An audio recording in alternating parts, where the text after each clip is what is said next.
In the upper right, we've got our Terran player in the red. He lost that first game. Let's see if he can do better this time. Ranked number 1 in the GSL, he is LGIM MVP.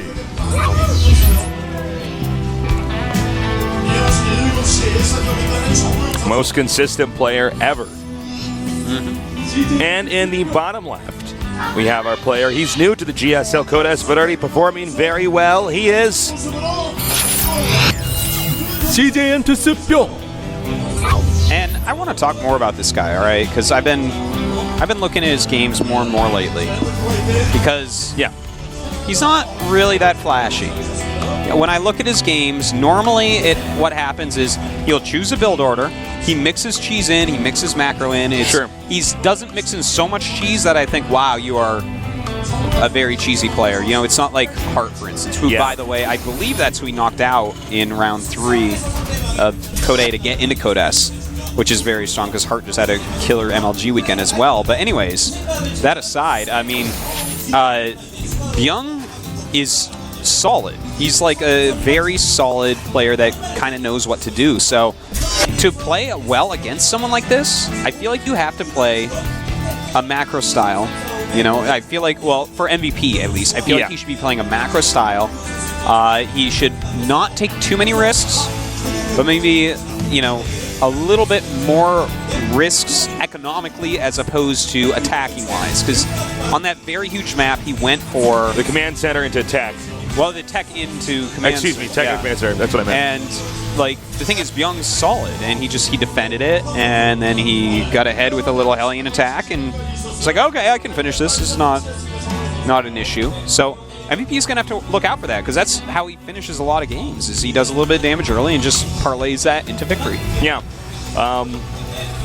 You know, I know we do have new viewers every season here at GSL, but I kind of want to go back to a theme that we brought up a lot, mostly last year, but the concept of what do you do when you're ahead? And, you know, I think this is something that a lot of people have a hard time with in StarCraft, is they, I mean, even people in Masters, I honestly feel like have a hard time with this concept. It's that you don't have to, if you get a lead, you don't then go try to kill them necessarily. Yeah. In fact, that's almost never the case. Yeah. There's like very rare windows, and most of the time, most StarCraft players are not experienced enough to even know what those windows are. But, you know, for instance, you kill the first game. Believe it or not, Bbyong did not go in there to kill MVP. He went in there to set up a contain. So don't be confused even by game number 1.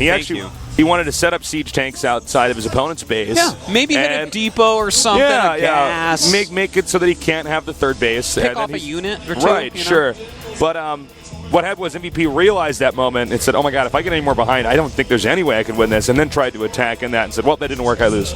But generally speaking, and we're seeing this with Bbyong, and we do generally see this with MVP when he gets a lead, is just get more of a lead, get upgrades, take expansions, you know, do whatever it takes to give you more of a chance of winning. It's the burden is on the opposing player to attempt to end the game.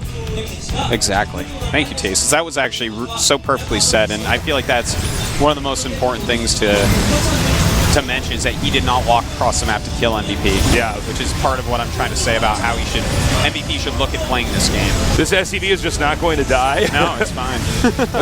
It's actually repairing mid-battle. Nicely done by MVP, really stepping up his game there. I mean, considering that even the SCV was just barely killed off, that was a very impressive play there by MVP. Continue to make Hellions and Vikings now. We could see that Bbyong's got the Banshee out. So a little bit of a role reversal here from game number 1 as far as build orders and how they're executing them. It seriously is. It's like, it's almost exactly the build. Not exactly, but very close to exactly the builds each other did that last game. So, you know, this will tell us a lot about what's going on here. But what tech paths will they choose, I guess, is the real question here. Yeah. All right, the Hellion is coming up now, but there's already a Viking out, and this is complete reversal of what we saw. It's like we're seeing the same game again, game number 1, and he is going to get this Banshee. In backwards, I said. That's so funny. In backwards. That's like the worst. I think if he actually points that Viking, okay, never mind. He's going to get it anyways. I was going to say if he pointed that down to slightly to the left, in the mini-map, there's no way for the Banshee to get away. And this is so similar that MVP's counterattacking with 7 Hellions. Now, of course, it was 8 that Bbyong counterattacked him with, but I feel like I'm watching a GoldenEye right now with a double kill. Bbyong, though, hasn't gone down his ramp. He's being a little bit more safe about this, so he's gonna be fine and hold this off. The tank is going to drive that out easily. So this is a little bit of the difference here. Bbyong is playing a little bit more solid as his follow-up, right? He's not overextending. He's not trying to be greedy and go like Hellion plus his expansion later and all that jazz. Instead, he's stayed up his ramp. He's sure he's getting his triple command, but you know what? We noticed that he hasn't taken a ton of damage from that counterattack like MVP did in the last game. Yeah, MVP was beaten right back up the ramp. And it looks like we're going to have a soft contain now down on the low ground here. And if you're confused with the difference between a soft contain and a hard contain, this is something I started saying in StarCraft 1, but I'm bringing it up more now in StarCraft 2. Soft contains are contains that don't have a lot of structures around them.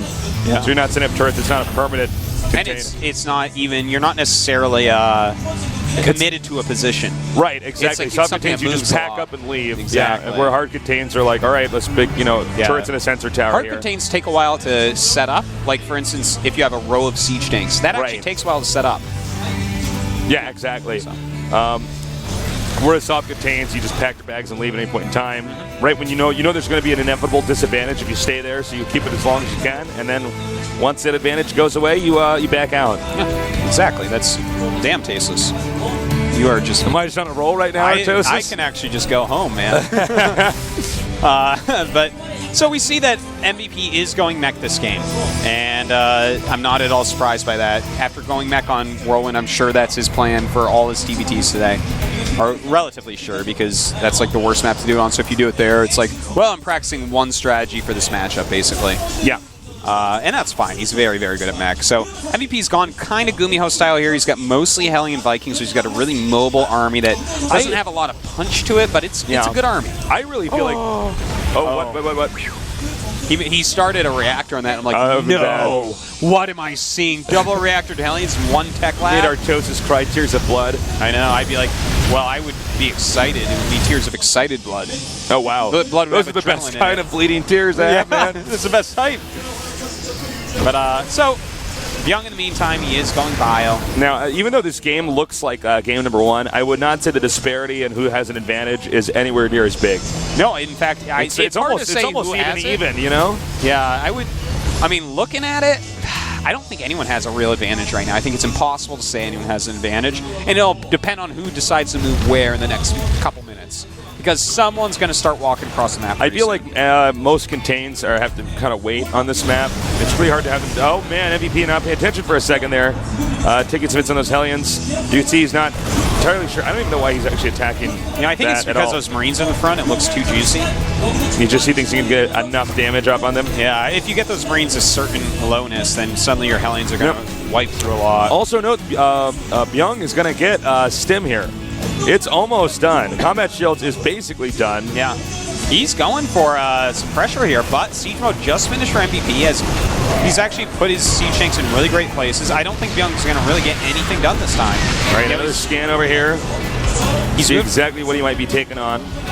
He's moved across the map with a kind of similar unit composition to what we saw last game. I think this is a mistake here. You see MVP's got way more than enough Vikings, and that's going to allow him, with the Viking lead, he can use that extra vision, because tanks can shoot farther than they can see. He can use that to hit these siege tanks, or at least push them back. And as you can see, Bbyong identifies that and backs off. More factories coming here for MVP.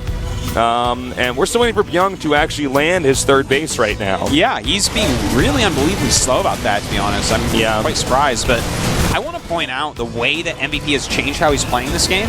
He's playing a little bit more greedily, economically speaking, right? He's taken his third base pretty quickly off of basically no siege tanks at the moment he took it. He's focusing more on just macroing up and outplaying Bbyong in the long game, which is exactly what we were talking about before. Yeah. That's how you're going to have to beat this guy, because he's just like a really solid Terran. You can't let him get a leg up on you. He's like a standard StarCraft 1 solid Terran. Exactly, and that's what he is. And now he's taking out more Vikings over here. I don't know if Bbyong should even keep making Vikings at this point in time. No, he should. I don't think he's going to get a leg up in the air dominance here. I think he should probably get some medevacs, I guess. Yeah, I guess, he needs like at least a few to just heal up his ground army, but he needs to decide what style he wants to go with here. Does he want to go bio into mass tank? Does he want to go into Sky Terran? What is it? Or does he want to try the dumb style where you just try to kill your opponent all game with bio? That stupid style he that could we try see the people dumb do style, sometimes. I just made so many Terran players angry. It's not stupid. No, it's smart. All right, he's going to push out with his mech right now. Now, this isn't the optimal moment to push out with mech as Terran, but I think he's... Actually, you know what? He's not pushing out. I'm sorry, I take that back. He's just sieging up outside of his entrance so he can't be contained. That way, there's just no way. There's too much wiggle room right there for anybody to move around. So, excuse me, he's not pushing. Yeah. In fact, he's getting ready for his 4th base here, and I like it. You know, he's getting his upgrades. He's continuing to max out. He's going to max out pretty quickly here. Looks like we're going to have a Sky Terran here from Bbyong. Oh, is he? Yeah, he's there getting you 3 go. more starports. See, now this is, I like this. This is, it's a smart move. It's a long map for mech to push across. One of the problems here, though, is that MVP is maxing out like really well at a good time. He's got a nice composition so far. One thing I'm scared about, though, is he has no Ravens. So the Marauders could be an issue here. Yeah, and in for fact, sure. if he just continues to produce a lot of Marauders, has nice spreads, and runs around a lot, this could be really hard for MVP to actually move across the map. At the same time, though, with MVP actually pushing, if he does push, I think Bbyong's switching to Sky Terran might be ill-timed. He could not get the tech that he needs in time. And it looks like we have him moving out now, stimming up. Siege tanks are sieging up. The Hellions are taking the damage while the siege tanks are obliterating all the Marines and the Marauders. The Vikings will soon be landing. It does indeed appear that... No, they're not going to land, excuse me. Looks like there's a little bit too much of those Marauders behind. And now he'll land them. This was a great engagement here by MVP, and in fact, moving forward, he will be able to wipe out absolutely everything. And that's a pretty strong lead, but he has to be careful. This is the one moment that Bbyong can kill this army. He needs to back up and get more units. I'm a little bit scared for him he has enough to tank for the siege tanks right now. So the siege tanks are never supposed to be taking any damage. Yeah. That's the job of the Hellions. The siege tanks are supposed to deal the damage here. All right, but he's continuing to press forward, and it looks like there just is almost not enough here for Bbyong, despite maybe MVP doing something that could be ill-advised. It's a little tiny bit risky. You know, if he had like a couple medevacs of those units in it, it would be hard for these tanks to do much, but you know, he's about to have some Banshees out, so I don't think he's dead yet, but MVP has done a fantastic job this game thus far. All right, he's continuing to push, but again, remember, when the Banshees come out, all these tanks can be picked off here. And we're seeing that happen right now. Now, if you look at how fast the damage is dealt from the Banshees, I really don't know. That's not though. Hellions hitting the SCVs. Oh! All right, well, MVP has now killed 29 SCVs. That's pretty strong. But you know what? Bbyong has held him off with this switch into Sky Terran. MVP is going to go home, make some Thors. You know what? He probably should throw up some more starports of his own as well. But you know what? It looks like he wants to just go the mech route for the kill here. I think he feels like he's done enough damage that he can just, you know, make like a bunch of Thors and then attack move again. And he might be right about that. Yeah, he very well could be. All right, the 4th base under fire here. Bbyong doing whatever he can to try to maintain, his status in this game right now, which is dwindling. I mean, 179 supply to 114. And you can see even then Bbyong is actually trying to push out. I think Bbyong is unaware of the supply difference. I mean, I'm sure he knows that there is a difference there, but I don't think he would actually guess that it's this big, you know? Well, you know, he's starting battlecruiser production. I feel like ever since he started battlecruisers now officially, he's gonna, any movements he does, I feel like it can only be posturing. And he has to just run away. He cannot fight MVP's army. He has to go right, he's stimming now.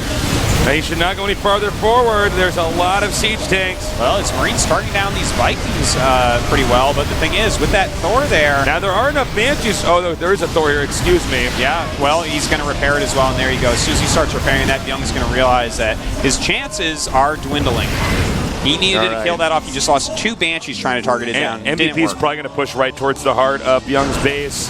Yeah, this is attack move time. I mean, look, 180, 105. MVP's got it. He's got enough. Bbyong with it just doesn't have what it takes this game, Tasis. No, played a pretty really strong game, but MVP, this is the MVP that we all know. Exactly. He is just pushing through now. I think we're going to see GG momentarily here, and we're going to be going on to game number 3. We do have battlecruisers out. I don't know if that matters, but anyways, we're going to go into game number 3 momentarily here and see who's going to win between these two guys, MVP and Bbyong. Well, I mean, the battle cruisers might. I don't turrets know, are man. finishing. Yeah, with turrets finishing up, turrets own everything. MVP's landing mules for repair, and GG. All right. Really nicely done there by MVP. He executed that perfectly. Yeah. I was a little worried for him when he pushed too far with the siege tanks, but Yeah, that was the one scary moment. And in fact, you know what? There was a stim attack in Bbyong because he was skipping a lot of medevacs to be able to streamline up the air Sky Terran a little bit quicker. Which is, I mean, okay, that's one style you can definitely try, but it didn't really work out for him that game. And you know what, though? That was really strong by MVP, and I feel like he's already looked at Bbyong and said, okay, I think he sized him up here pretty well. He's looking at this and saying, well, all right, you're not going to do anything dramatic. You're just going to try to get a little bit of a lead, so I'm going to play super solid, super safe early on. Yeah. And really focus on not losing anything. Yeah, when you're playing against someone that kind of, sort of plays the game, and now making air quotes how it's supposed to be played. Right. That's the air quotes right there. Like Bbyong, you can beat them by playing a little bit greedy and macroing well. That's what they're going to be weak to. Now, don't forget, guys, you know, it's really important for both these guys to win the first game because of how hard this group is. Yeah. If you lose the first game, even if you're MVP, it's like, oh, God, I got to go up against Creator and or DRG? Yeah, it's pretty crazy. Or the guy who beat me, assuming MVP were to lose this. I mean, this is like not good. All right, both players have now joined the lobby, so we're going to get this game going. Now this map is going to be Belcher Vestige, which I think is an amazing choice, and here are some reasons why. Bbyong is the least known player. He has no other tournaments going on to practice for. I see where you're going with this. Yeah, and when you're in that situation, a good trick to use in a tournament is to practice the hell out of the maps you know other people are not. Because most of the time, guys, people, if they're forced on this map, let's say game one, they just cheese. Yeah. They're like, oh, this map isn't in the And look on the at ladder. these players, right? MVP, he always has stuff that he has to do because he's like the leading member of LGIM. Right. He has a lot of sponsorship He's flying all over the world, he going to flies tournaments. Around, yeah. Creator, WCS, he's also preparing for. Different map pool. DRG, he's everywhere, dude. So, I mean, You just practice the hell out of this map. Yeah, I bet you that he chooses this map in every matchup today. I would not wouldn't be surprised. shocked. I dig it. I think Unless you're there's right. one that's really bad for it. All right, guys, we're going to go on to the final game in this first best of three that's going to set the tone here for this group. All right, guys, get ready. We're here in Seoul, Korea.